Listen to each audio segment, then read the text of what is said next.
So the question what we want to ask, where is the place of the citizen in that horse trading? We assume that the members of parliament who are in that committee are representing the citizens.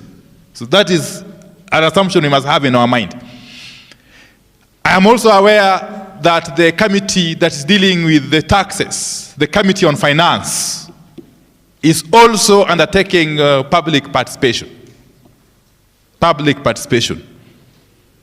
But let me start with the budget, because a lot has been said.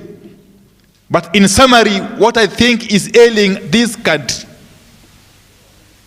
just like it does in most of the developing countries, is that we have refused to live within our means. We have refused to cut our cloth according to our size. So we keep on year in, year out, Your Excellency, developing budgets which we cannot possibly finance. That is the root cause of this overtaxation. Diana. Yes, the moment you have got an unrealistic budget with gaping holes, with serious budget deficits, you must look for money. Okay? And that is what has come to define this regime. The regime that has now been in power for the last 2 years.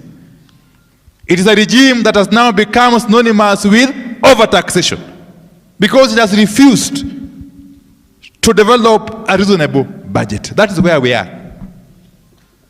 And therefore, if you look at the taxes they are now proposing, and I'm also told that some of them are a red herring. They will be dropping some of them because they are simply trying to test.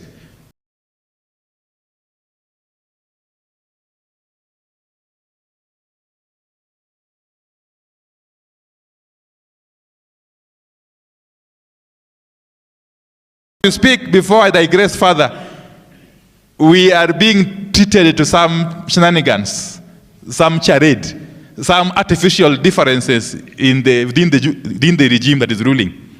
You hear those differences they are talking about. Those are diversionary tactics, so that citizens can stop focusing on these punitive taxes. Kenyans are not bothered who is right or wrong within Kenya Kwanza. That is their problem, okay? But Kenyans are overly concerned about rising taxation, the ever-rising taxes that affect their daily lives at a personal level.